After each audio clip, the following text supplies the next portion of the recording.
नमस्कार। आज हम एक बहुत ही अनोखे कनेक्शन पर बात करने वाले हैं। एक तरफ है जे रॉबर्ट ओपेनहाइमर, अमेरिकी वैज्ञानिक जिन्हें परमाणु बम का पिता कहा जाता है, और दूसरी तरफ है हजारों साल पुराना भारतीय ग्रंथ भगवत गीता। हाँ, और जो जानकारी हमारे पास है वो काफी चौंकाने वाली है। ऐसा लगता है ओपेनहाइमर ने न सिर्फ गीता पढ़ी थी बल्कि उसको गहराई से समझा भी था। बिल्कुल, और खास तौर पर 2 श्लोकों का जिक्र बार बार आता है। एक तो वो कालोस्मे लोकक्षयकृत प्रवृद्धो, जिसका मतलब है मैं बढ़ा हुआ काल हूँ, दुनिया का नाश करने वाला। और दूसरा दिवी सूर्य सहस्रस्य, यानी जैसे आकाश में हजारों सूरज एक साथ चमक उठे हों। तो आज हम इसी पर गहराई से बात करेंगे। मतलब ये जानने की कोशिश करेंगे कि आखिर विज्ञान की दुनिया का इतना बड़ा नाम गीता से इतना प्रभावित क्यों था। हाँ, और इसका उनके काम, उनकी जिंदगी पर क्या असर पड़ा। हमारे पास जो स्रोत है उन्हीं के आधार पर ये समझने की कोशिश करते हैं। बिल्कुल, तो शुरुआत कहाँ से करें? उनके बचपन से? हाँ, मुझे लगता है वहीं से शुरू करना सही रहेगा। जानकारी बताती है कि वो बचपन में ही कमाल के तेज थे। बहुत छोटी उम्र में कई क्लास आगे निकल गए। हाँ, इंटेलिजेंस तो असाधारण थी, लेकिन साथ ही वो थोड़े अलग थलग रहते थे, संवेदनशील थे। स्कूल में बच्चे उन्हें चिढ़ाते भी थे उनके लंबे बालों और बात करने के तरीके को लेकर। और वो समर कैंप वाली घटना, ओहो हाँ, वो तो काफी भयानक थी।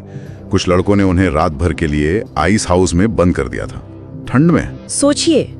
लेकिन कमाल ये है कि उन्होंने घर चिट्ठी में लिखा कि कैंप अच्छा है, साथ ही उन्हें जिंदगी सिखा रहे हैं। ये अजीब है। लगता है जैसे उन्होंने उस दर्द को मतलब एक तरह से अपनी ताकत बना लिया। हाँ, शायद ये उनकी शख्सियत का एक पहलू दिखाता है, और ये सिलसिला आगे भी चला।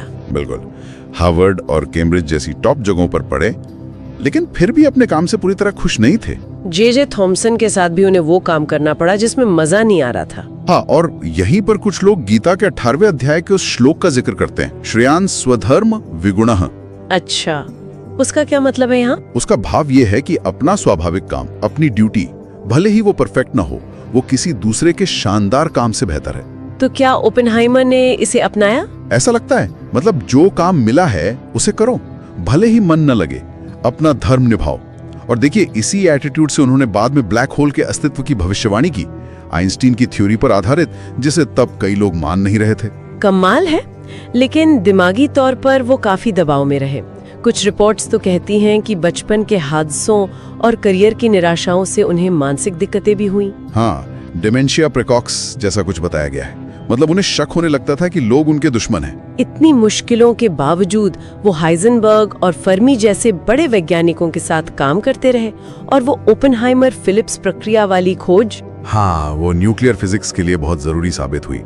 तो विज्ञान में तो वो आगे बढ़ रहे थे, पर अंदर से शायद कुछ और तलाश थी। बिल्कुल, यही एक दिलचस्प मोड़ आता है। विज्ञान से जैसे थोड़ी ऊब सी होने लगी, तो उनका झुकाव रहस्यमयी चीजों, फिलॉसफी की तरफ हुआ। और हिंदू दर्शन उन्हें सबसे गहरा लगा। हाँ, कई चीजें पढ़ने के बाद उन्हें हिंदू माइथोलॉजी और फिलॉसफी में ज्यादा गहराई दिखी। इसीलिए उन्होंने 1933 के आसपास संस्कृत सीखी। और उनके प्रोफेसर आर्थर राइडर ने उन्हें गीता पढ़ने को कहा। हाँ, और कहते हैं कि गीता उनकी जिंदगी पर छा गई। वो उसे अपनी सबसे पसंदीदा किताब मानने लगे। और फिर आता है मैनहट्टन प्रोजेक्ट। हाँ, वो दौर जब दुनिया बदल गई। 16 जुलाई 1945, ट्रिनिटी टेस्ट, पहला परमाणु बम फटा। और उसकी रोशनी और ताकत देखकर उन्हें गीता याद आई। वो श्लोक, दिवी सूर्य सहस्रस्य। बिल्कुल, हजारों सूरज एक साथ चमक उठे हों। वो शायद एक विस्मय का क्षण था, एक वैज्ञानिक की उपलब्धि का चरम। लेकिन फिर हिरोशिमा और नागासाकी हुआ।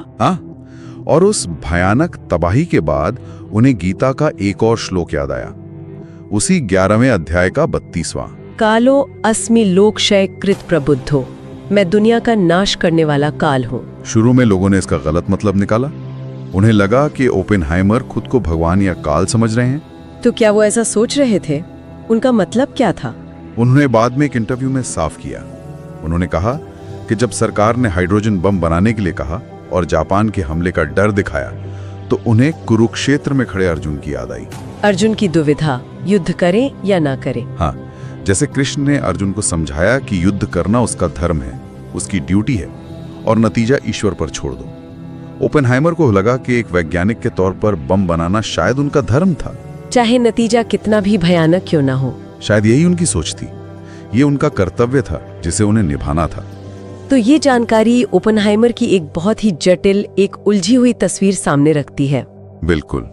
एक तरफ वो जीनियस वैज्ञानिक, दूसरी तरफ गहरे अंदरूनी संघर्ष और अपने काम के नैतिक बोझ को समझने के लिए गीता का सहारा। जानकारी ये भी बताती है कि वो बाद में बम के नतीजों से बहुत दुखी थे। हाँ, वो दुखी थे, लेकिन ये सवाल भी उठता है कि क्या उस बम ने द्वितीय विश्व युद्ध को जल्दी खत्म करके लाखों जानें बचाईं?